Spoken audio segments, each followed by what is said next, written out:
ከወሊድ በኋላ ያልተጠበቀ ተጨማሪ ጡት ያበቀለችው እናት ጉድ ያስባለች ነው እንዴ ሶስተኛ ጡት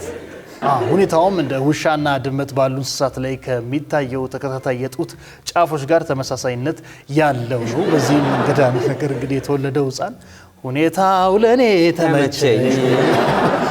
የሚዘፈን ይመስለኛል ሶስት ጡት ነው ያለው ለዚህ ሕፃን ልጅ እኔ ግን ተፈጥሮ አንዳንዴ ግን በጣም ይገርመኛል በቃ አይደለ እንዴት ብብት ላይ ለነገሩ በቃ ተፈጥሮ ነው ምንም የሆነ ሊመረመር የማይችል አንዳንድ ነገር አለ ተፈጥሮ ካለች አለች ነው እኔ ደግሞ መሃል ላይ ነበር የጠበቅኩት የሚገርም ማለት አሁን እጅን እንደዚህ ለማድረግ አሁን እንዴት ይመቻል ጡቱ ሲያኮርስ ማለት ጡት ወተት ሲይዝ ሲሞላ እንዲሁን አልቴር ነው ስታጠባ እንዲሁ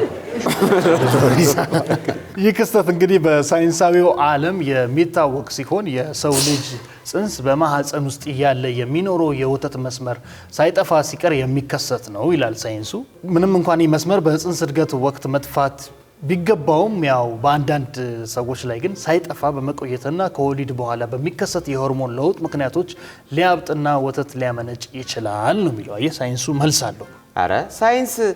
ሳይበቅል አይናገርም እንዴ ከበቀለ በኋላ ነው እንዴ ብብት ላይ ከሳይበቅል እንደዚህ አይነት ነገር ሊከሰት ይችላል ጀርባችን ላይ ጡት ልናበቅል ይችላል ብብታችን ላይ ብሎ ሳይፈጠር ነው እንጂ መናገር ያለበት ሳይንስ ከሆነ በኋላ እኛም እንናገራለን ጅብ ከሄደ አሉ